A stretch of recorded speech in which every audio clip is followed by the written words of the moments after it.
Good afternoon, everyone out in Latinx Education Collaborative world, LEC world. How are you? It is Thursday, September 11th.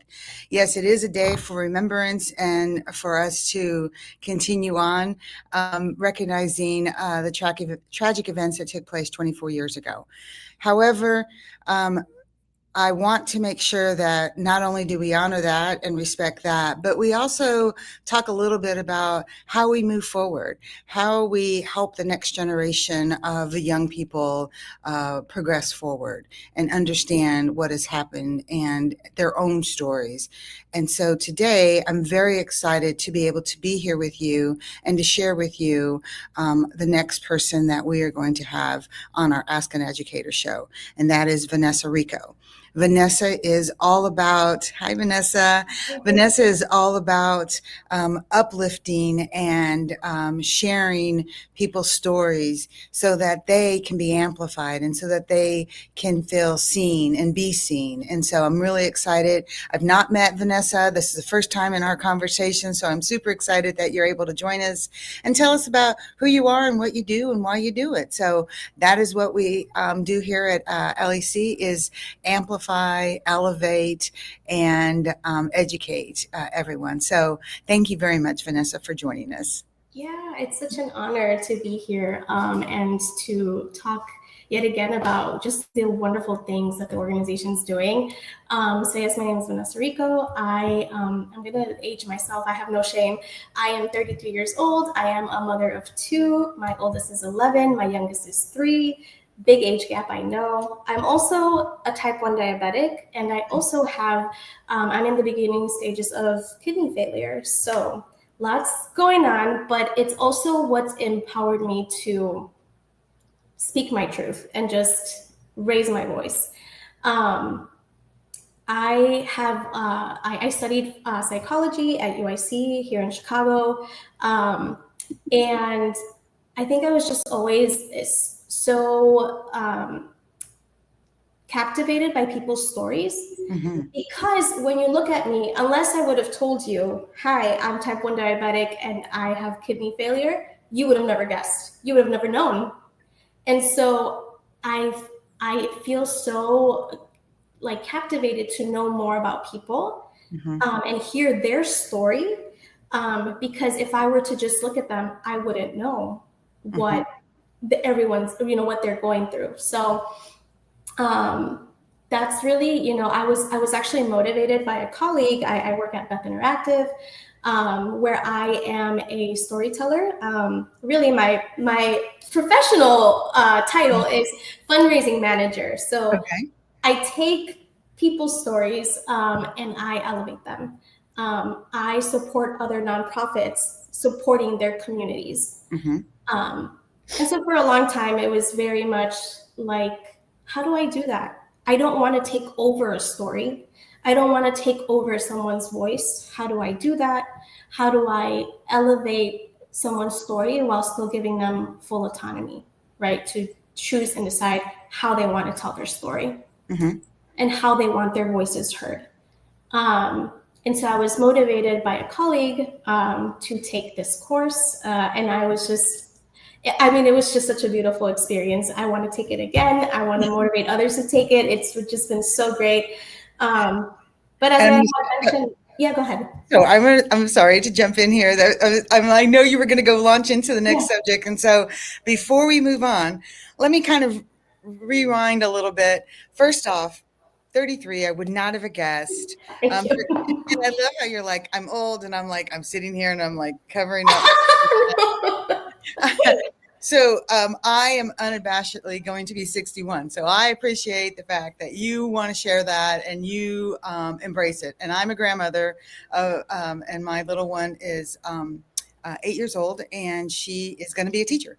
So I love the fact that you shared that. And, a lot of folks, and let me talk about something really seriously that you shared, a lot of folks in the Latino community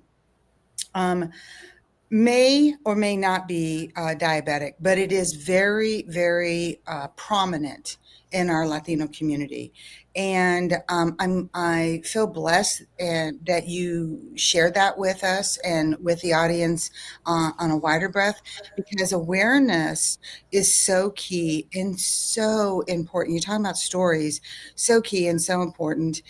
And I'm sorry to hear that that has gotten to a point where the kidneys are beginning to go through that phase of deterioration. And I understand that, and I know that too closely. And so I send you all my energy, Thank you. prayers, because I know that's a tough life and you've got little ones. And Yeah. so let's start there, that sometimes we talk a lot about what we do for others, but never take the opportunity to kind of step back and look at ourselves, Yeah. whether it be physical health or mental health, and how does that impact our life, and what do we do and what do we need to do so that, your little one, you get to see everything that happens in their Yeah. life. So thank you very much for sharing all of that piece. But let's step back a little bit and talk about the storytelling. So you started going down this path, and the program that Vanessa is referencing is our Expresión program or fellowship that we have every single year with people from across the United States that Yeah. participate. I know someday soon we're going to have an international representation, but currently, currently we have folks from all over the U.S., all walks of life, educators, people who work in the community. As you said, you're not an educator, you are in a nonprofit, and you do a lot of storytelling with the individuals or organizations that you work with, as well as many other walks of life, community organizers as well, that bring the message of what we can do and should do. So let's talk a little bit, Vanessa, about storytelling. And how did you get into that? What was the thing that was the trigger or the genesis of you choosing the storytelling career? Because it's not like something that you go to college and say, I want to be a storyteller. Storytelling and verbal or verbal history is very much aligned with how Latinos culturally communicated stories and in our various cultures across Mesoamerica. Long before the written word, as we understand it now, the written word came to various parts of Latin America. Yeah. Yeah.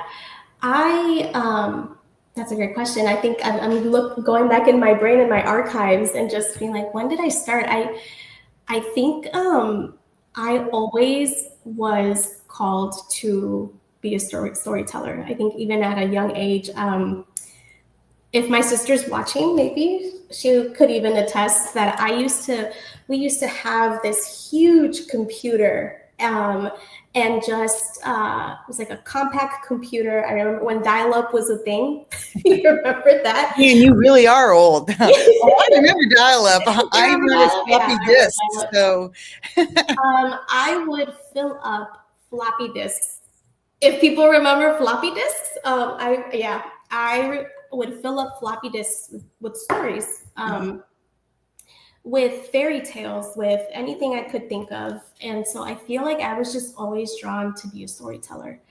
My sister would always tell me, like, you should write a book. And I have not yet written a book, but maybe I will. And I think what really pushed me in the direction of just taking it maybe a little, like a step forward, was recognizing that I have done, like you mentioned, I've done so much work for other people and elevating their story because of my own lived experiences, maybe often feeling like I haven't been heard and I want to express myself. And the best way I could do that was writing and typing and getting it out on paper. I wanted to do that for others. And yet I could not get my own story out in the way that I wanted to. It was very difficult for me, which is, I think, why I have Expresión so close to my heart, because they allowed me to have this space to be able to bring my story to life, and express myself in the way that I provide space and grace for others to do so. So. Excellent. I love that. I'm like, you know, isn't that funny though, that you said you had a hard time sharing your own story. Talk to me a little bit about that, because I see that a lot in the community as a whole, the Latino community as a whole, but women have a really hard time telling our story. So tell me why is that? Why do you think that? Yeah, I think for one, I think we're doing better as a community trying to learn more about mental wellness and what that means for the Latino community, and how we talk to each other, how we express ourselves to each other. I mean, I have 2 children. I have a boy and a girl, and I feel such a huge responsibility to teach them to be able to talk and share and express themselves. Mm-hmm. And I think there has been historically just a lack of resources, of education, of even compassion in the household, especially with our young boys and girls. And so, this stereotype and stigma of like women bear all of the weight, the emotional weight of everyone else, right? We always put others before ourselves in the Latino community and in the Hispanic household. We're really shown to always cater to everyone else. And then we're last, or if that, maybe even put on the very, very back burner. Men are taught that they are catered to and catered for. Don't cry, that's not what men do, right? And I think as a woman, I often saw that, it was just best for me to just stay quiet and stay to myself and try, especially when it came to my health. It was like, you got to put on a brave face. You still have to get up and work. You still have to get up and go to school. You still have to get up and perform. Everything's fine. Everything's okay. When in reality, internally, and even physically, I was not okay. Mm-hmm. Everything was very performative, very transactional, right? I want, especially in the household or in the workplace, it's like I hear you, but at the end of the day, we need to see some results. There needs to be some income. There needs to be some money involved. So I think all of those things really made it difficult for me to express myself about what I feel on my day-to-day basis. Like whether I can get up one day and feel good, or I get up and I'm like, I'm at 40% and I can't perform. Like I don't have it in me. My body is not okay. And of course, when you're physically unwell, that really messes with your mental health. And when your mental health is affected, it's very hard to show up and be present. And yet that's just my story, but I've seen it in households. I've seen how Hispanic Latino parents, they're hurting, whether it is physical, whether it's mental or emotional, they're hurting and they put on a brave face. I have to get up and go. I mean, and we're talking about the current times we're living in right now. Mm-hmm. We still have to get up and go, no matter how scared we are, right? No matter how much we fear stepping outside, like but it's okay to take a moment and just say, I'm not okay. This hurts me. This is affecting me, right? So yeah, I mean, it's a lot more to say about that. We could talk about that all. Like, I love talking about mental wellness and what that means, and the effects of it. But yeah, just a little bit more. So tell me a little bit. You talked, mentioned it, but tell me a little bit about the Beth Interactive. Interactive. Yeah. Sorry, I couldn't read my own handwriting. Beth Interactive. You're based in Chicago, and Yes. what part of Chicagoland are you in? North, south, east, west? North side. Yeah. Okay, and so tell me a little bit about this organization, and how if people need that kind of service, how would they get connected with you?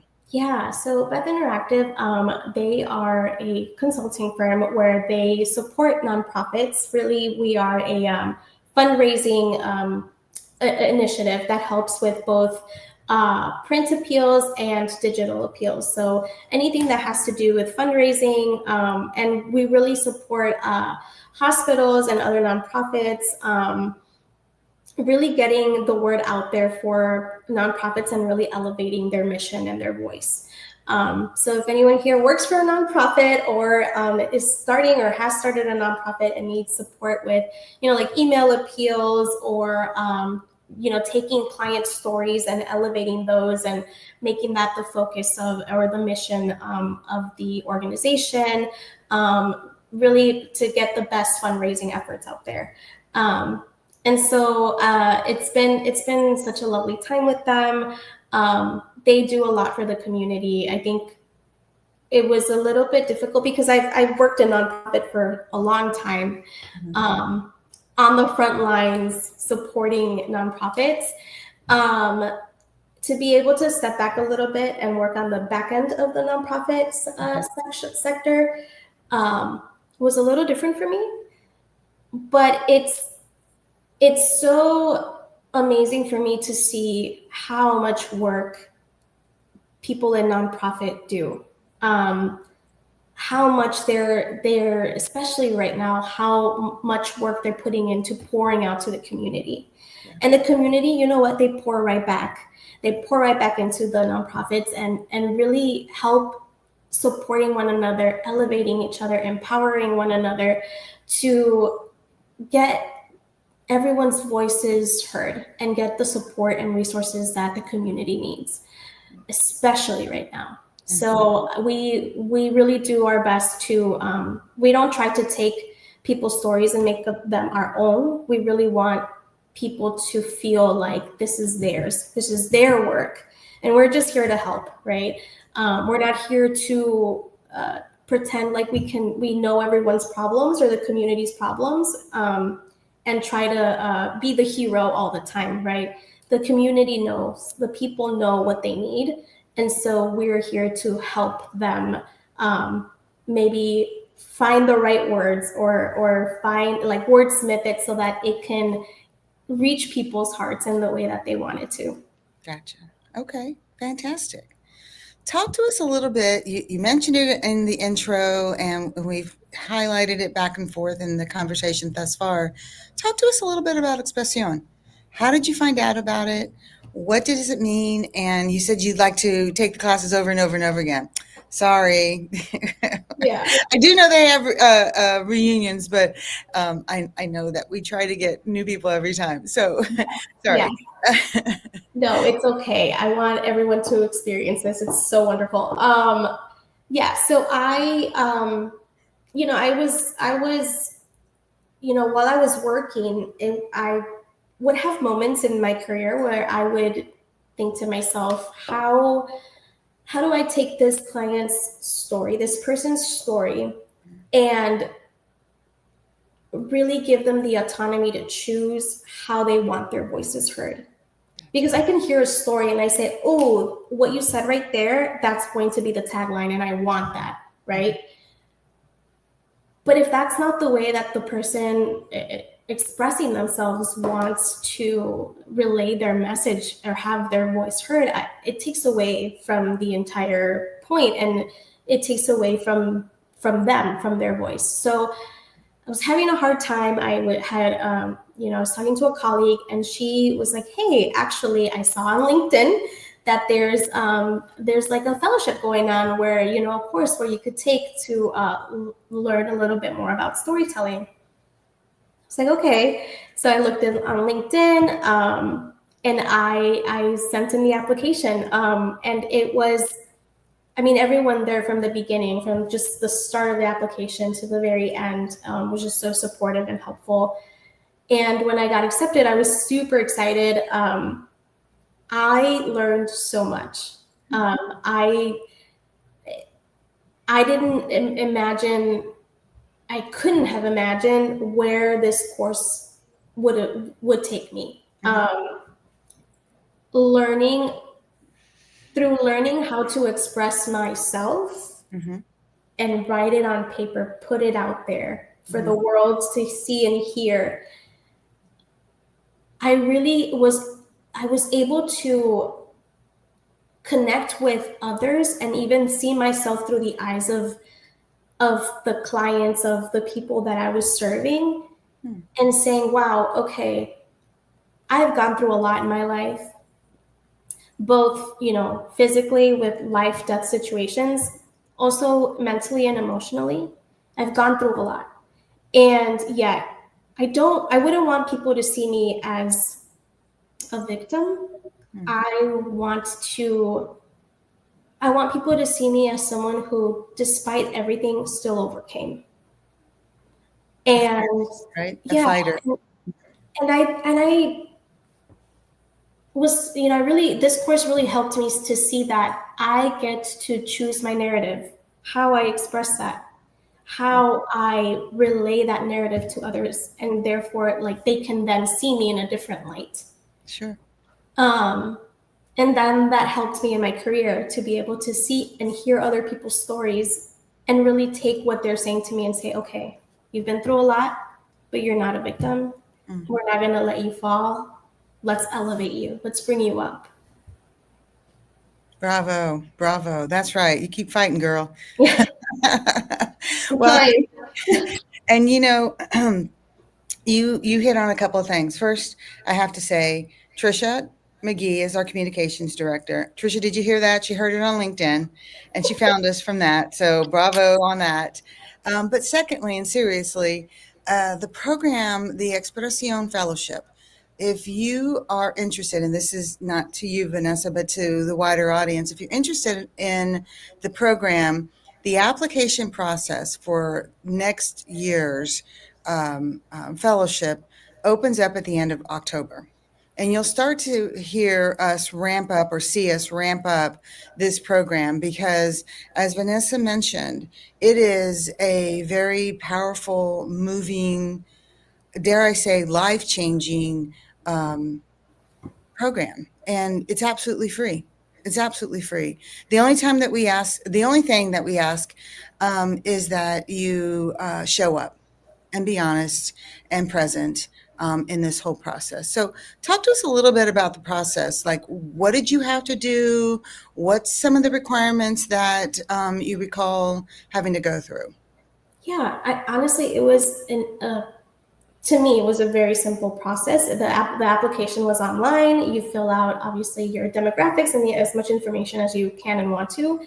And they do ask certain prompts where you have to write a little bit about why you're very interested in taking the course. And I highly recommend that, yes, be as honest as possible. I think that's why, or that's what really motivates, I'm assuming the people who are looking over the applications, they want to see and feel the honesty as to why you want to take this course. I think once you're in the course, you have to be honest. There are times where you're shedding some tears, and really bringing out every version of yourself.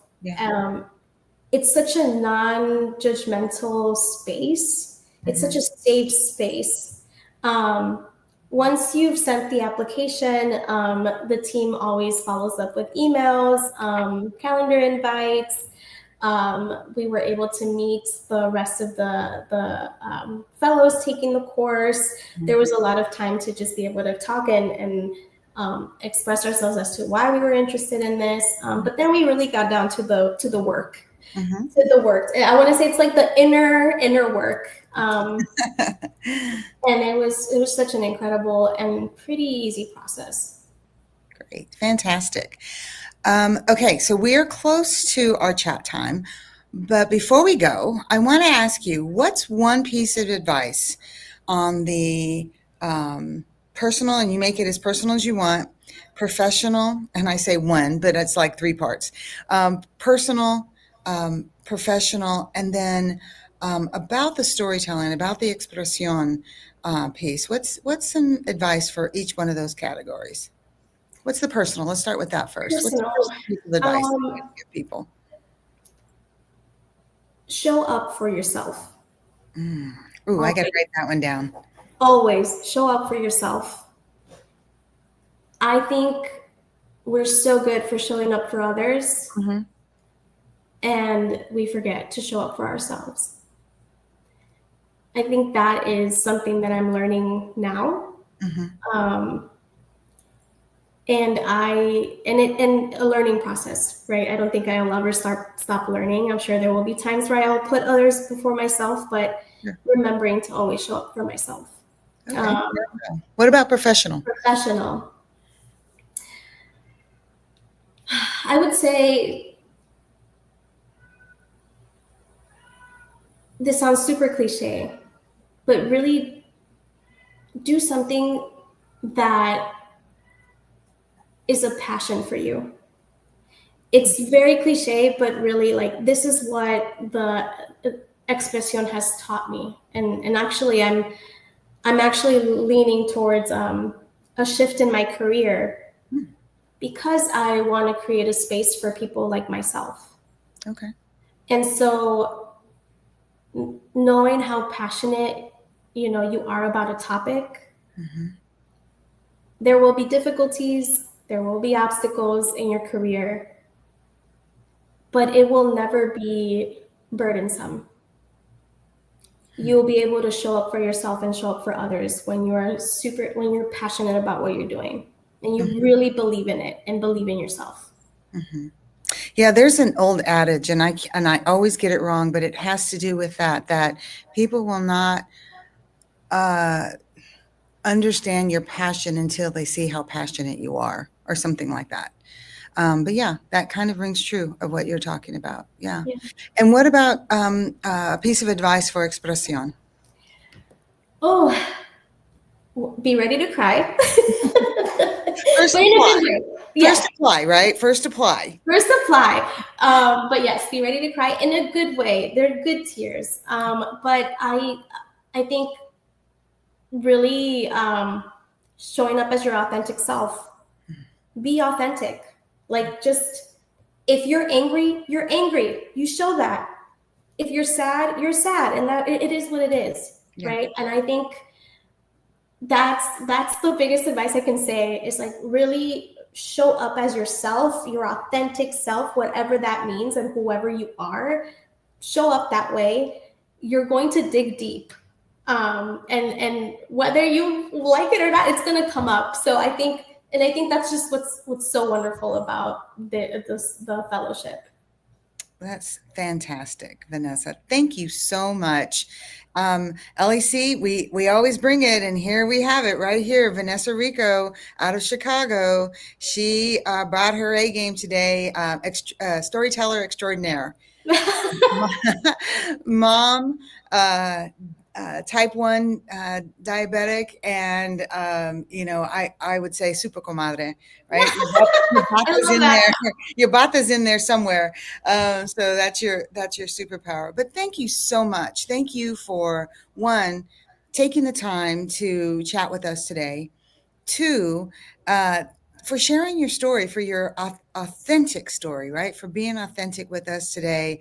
I know it's kind of scary, but it's also very, very needed.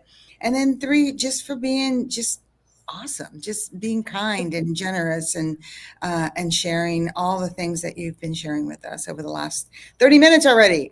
Yeah. But we could talk forever. And they always have to tell me like this, Anna, cut it off. Anna, cut it off, because I'm like, but I really appreciate it. It was such a pleasure to meet you today. Likewise. And congratulations on everything that you're achieving. And good luck. Good Thank luck with showing up for yourself. Good luck with whatever transition you think that your future might hold, and encourage that. And now that you've put it out into the universe, you. Yes. there's a high possibility that it's going to happen. I'm And manifesting. yes. And if you are interested in becoming a fellow in the Expresión program, please, please, please watch our social media hits over the next month. You'll see them come up. You can find them as Vanessa did on LinkedIn. We are on all the various social media platforms. You could always go to our leckc.org website and find out more. There's always information that is just available and ready. And if you are in the Kansas City metro area and you do know of a young person that is interested in becoming an educator, have them contact me, because I am the pipeline program person here at LEC. So we heard a great story about storytelling, and that is what education is all about storytelling, about communicating, about sharing. And I love to be able to share with young people the joy of becoming a teacher, the joy of helping people. What I always tell young people when we're talking about why education, I always tell them, one, it's one of the longest standing professions in the history of the world, right? Teachers have been around forever. Two, you will always have a place to land if you're an educator in some form or fashion. And three, you can change the world because you're changing minds. You're educating them. You're exposing them to great things and great information that exist in the world today. And so with all of that, I say thank you. Thank you, Vanessa. Thank you, audience, for joining us today. I wish everyone a very peaceful and blessed day. And thank you for being with us. And it's greatly appreciated. I'm Dr. Ana Valdez. Always forget the doctor part, but I'm Dr. Ana Valdez with the Latinx Education Collaborative. And we're very happy to have you, very happy to have you all join us today. Thank you, and have a nice day. Thank you so much. Take care.